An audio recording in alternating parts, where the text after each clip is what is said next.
Hi everyone. तो आज हम मेडिकल कोर्सेज के बारे में पूरी जानकारी लेते हैं। ठीक है, मेडिकल कोर्सेज जैसे कि आपका, ठीक है, मेडिकल कोर्सेज जैसे कि एमबीबीएस हो गया। ठीक है, एमबीबीएस, बीएएमएस, बीडीएस। ठीक है, ये सब कोर्सेज के बारे में आज जानकारी लेते हैं। तो पहले तो आपको अगर मेडिकल में जाना है तो आपको पहले तो आपका 10+2 12th जो होता है वो साइंस में होना चाहिए। ठीक है, और साइंस में भी आपको फिजिक्स, केमिस्ट्री और बायोलॉजी होनी चाहिए। ठीक है, साइंस में भी फिजिक्स, केमिस्ट्री, बायोलॉजी, और ये पास करना होगा आपको मिनिमम 50% से। ठीक है, मिनिमम 50% मार्क्स से। और उसके बाद भी आपको एंट्रेंस एग्जाम देना पड़ेगा। ठीक है, एंट्रेंस एंट्रेंस एग्जाम जिसको नीट बोलेंगे। ठीक है, उसके बारे में हम बात करेंगे बाद में। तो एलिजिबिलिटी यही है कि 10+2 साइंस और उसमें भी फिजिक्स, केमिस्ट्री और बायोलॉजी होना चाहिए। ठीक है, तो ये तीनों चीजें होगी और उसके बाद आपको नीट एग्जाम देना पड़ेगा जो है एंट्रेंस, जिसमें आपको फिजिक्स, केमिस्ट्री, बायोलॉजी पे क्वेश्चंस होंगे। वो फुल डिटेल में हम देखेंगे। तो देखो, ठीक है, इतना समझ में आया। अब आगे, अब इसमें कौन कौन से कोर्सेस होते हैं? एक तो होता है एमबीबीएस मेडिकल में। ठीक है, तो एमबीबीएस का फुल फॉर्म क्या होता है? Bachelors of medicine and bachelors of surgery. ठीक है, bachelors of medicine and bachelors of surgery, ये होता है। अब इसका कोर्स ड्यूरेशन जो होता है वो अप्रोक्सीमेटली मतलब 4 और 4.5 ईयर्स होता है, प्लस 1 ईयर का इंटर्नशिप होता है। ठीक है, इंटर्नशिप, इंटर्नशिप। ठीक है, और ये ऑलमोस्ट सब सब कोर्सेज, मेडिकल के कोर्सेज के लिए ये सेम है। 4 और 4.5 ईयर का ये जो उनका ड्यूरेशन होता है, प्लस 1 ईयर का इंटर्नशिप, ये हर कोर्स के लिए सेम है। ठीक है, अब दूसरा कोर्स है जो बीडीएस है, वो होता है, ठीक है, बैचलर्स ऑफ डेंटल सर्जरी। ठीक है, डेंटल सर्जरी। ठीक है, इसका भी सेम। ठीक है, देन होता है बीएएमएस। ये पॉपुलर कोर्सेस है। और तो बहुत सारे होते हैं। बीएएमएस इसका होता है bachelors of Ayurvedic medicine and surgery. ठीक है, bachelor of Ayurvedic medicine and surgery and, और एक होता है, ये होता है BHEMS। ठीक है, ये जो BHMS होता है ये बैचलर बैचलर्स ऑफ होम्योपैथिक,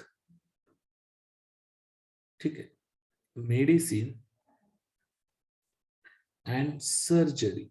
ठीक है, तो ये होता है होम्योपैथिक। देखो, ये आयुर्वेदिक, होम्योपैथिक, यहाँ पे डेंटल, इन सब के लिए इनका जो भी कोर्स ड्यूरेशन ये 4 या 4.5 साल का होता है। 4 और 4.5 ईयर्स का होता है, प्लस 1 ईयर का इंटर्नशिप होता है। ठीक है, और फिर ये पॉपुलर कोर्सेस है मेडिकल के। ठीक है, और जो और एक होता है जैसे कि BPT, वो होता है, ठीक है, बैचलर्स ऑफ फिजियोथेरेपी। ठीक है, ये फिजियोथेरेपी होता है, बैचलर्स ऑफ फिजियोथेरेपी। ये भी 4 ईयर्स का होता है, प्लस इसका 6 मंथ और 1 ईयर का कुछ इंटर्नशिप होता है। तो ये पॉपुलर कोर्सेस है। ठीक है, जो मेडिकल में सबसे पॉपुलर कोर्सेस है। तो इसको हमें 12th के बाद साइंस में करके फिजिक्स, केमिस्ट्री, बायो लेके हमें नीट का एग्जाम देना पड़ेगा। ठीक है, तो एंट्रेंस एग्जाम इस कोर्सेस के लिए जो एंट्रेंस एग्जाम है वो है नीट। ठीक है, इसको हम बोलेंगे नेशनल एलिजिबिलिटी, ठीक है, नेशनल एलिजिबिलिटी एंट्रेंस टेस्ट, ठीक है। तो ये होता है नीट। अब इसमें क्या होता है, एग्जाम का पैटर्न क्या होता है, इसमें भी तीन ही सब्जेक्ट्स होते हैं। कौन से? जो कि फिजिक्स, ठीक है, यहाँ पे होता है फिजिक्स, केमिस्ट्री एंड बायोलॉजी, ठीक है। ये टोटल एग्जाम जो होता है वो होता है, ये टोटल यहाँ पे जो मार्क्स होते हैं इस एग्जाम के, टोटल मार्क्स होते हैं 720, ठीक है। टोटल मार्क्स 720 होते हैं, जिसमें टोटल क्वेश्चंस, अब देखो यहाँ पे क्या होता है, फिजिक्स जो है उसमें क्वेश्चंस होते हैं, ये क्वेश्चंस, ठीक है, एंड मार्क्स। तो ये फिजिक्स के होते हैं 45 क्वेश्चंस, उसको होते हैं 180 मार्क्स। केमिस्ट्री के भी होते हैं 45 क्वेश्चन, उसको भी होते हैं 180 मार्क्स। और बायोलॉजी के होते हैं, इसमें बायोलॉजी में दो पार्ट आते हैं, बॉटनी एंड जूलॉजी, ठीक है। इसमें भी 45 एंड 45 क्वेश्चंस होते हैं, ठीक है। तो ये इन दोनों के 180 प्लस 180, तो इन दोनों के हो जाएंगे ये 360, ठीक है। ये 360, तो टोटल जो मार्किंग होता है वो होता है 720 मार्क्स का पेपर, ठीक है। टोटल 720 मार्क्स का पेपर होता है, यहाँ पे ये पेपर डिस्ट्रीब्यूशन है। और ये ड्यूरेशन जो होता है इस एग्जाम का ड्यूरेशन, तो वो होता है 3 आवर्स का, ड्यूरेशन 3 आवर्स का होता है। नंबर ऑफ क्वेश्चंस कितने हैं? नंबर ऑफ क्वेश्चंस होते हैं 180, ठीक है, 180 क्वेश्चंस। और जो एग्जाम मोड होता है, ठीक है, मोड ऑफ एग्जाम वो होता है ऑफलाइन, ठीक है, ऑफलाइन मोड होता है। एग्जाम ऑफलाइन होती है, यहाँ पे तीनों ही सब्जेक्ट्स होते हैं जो हमने देखे, फिजिक्स, केमिस्ट्री एंड बायो, ठीक है। अब ये इस एग्जाम में ना, देखो मार्क डिस्ट्रीब्यूशन तो आपको समझ में आ गया। अगर करेक्ट आंसर है, करेक्ट आंसर, तो आपको +4 मार्क्स मिलेंगे। और अगर इनकरेक्ट है, ठीक है, रॉन्ग आंसर आपने लिया, तो उसको आपको -1 पेनल्टी है, निगेटिव मार्किंग, निगेटिव मार्किंग, ठीक है, -1 का निगेटिव मार्किंग है। सो ये ऑल अबाउट ये जो एंट्रेंस एग्जाम है नीट, ठीक है, उसके रिगार्डिंग ये सब इंफॉर्मेशन है, होप आपको समझ में आई होगी। उसके बाद तो ये पूरे कोर्सेस है, एंड यहाँ पे ये एग्जाम के रिगार्डिंग कुछ है।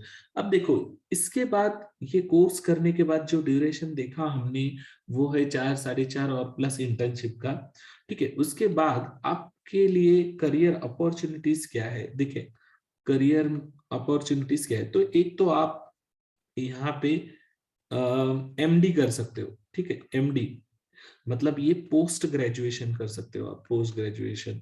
तो वो किस में भी हो सकता है, जनरल मेडिसिन में हो सकता है, ठीक है, एंड दूसरा रेडियोलॉजी में हो सकता है, ठीक है, रेडियोलॉजी में भी हो सकता है, क्योंकि ये सबसे ज्यादा फेमस है। और भी बहुत सारे हैं एमडी करने के लिए, ठीक है। और फिर आप एमबीए भी कर सकते हो, ठीक है। बहुत सारे एमबीए के ब्रांचेस होते हैं जो हेल्थ केयर से रिलेटेड होते हैं, मेडिकल फील्ड से रिलेटेड होते हैं, उससे उसमें भी आप कर सकते हो। और आप कुछ भी, आपको अगर कोई यूपीएससी एमपीएससी करना है वो भी कर सकते हो आप। और जॉब प्रोफाइल में, ठीक है, जॉब प्रोफाइल में आपको कहाँ कहाँ जॉब मिल सकते हैं वो चीजें, ठीक है। तो यार आपने अगर पूरा कोई भी एक मेडिकल कोर्स कर लिया, एमबीए हो, जो भी चीजें, तो आपने बीएमएस कोई भी किया हो, तो आप एक तो एमबीबीएस किया होगा तो जनरल फिजिशियन प्रैक्टिस कर सकते हो। फिर मेडिकल ऑफिसर का भी जॉब कर सकते हो, मेडिकल ऑफिसर का भी जॉब कर सकते हो, ठीक है। फिर आप एमडी करके सर्जन भी बन सकते हो, ठीक है। फिर आप जूनियर डॉक्टर, पास आउट होने के बाद जूनियर डॉक्टर की जगह भी काम कर सकते हो।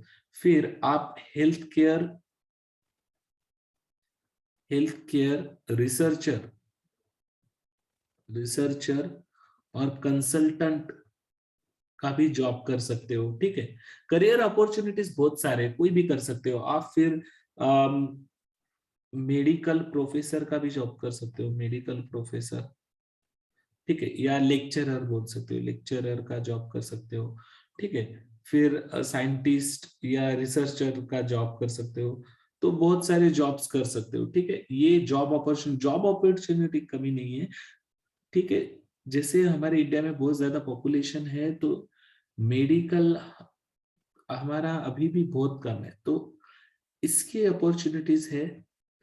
उसके बाद यहाँ पे एवरेज सैलरी ये बोल नहीं सकते, अप्रोक्सीमेट ऐसे कुछ बोल नहीं सकते, वो वैरी करेगा, ठीक है।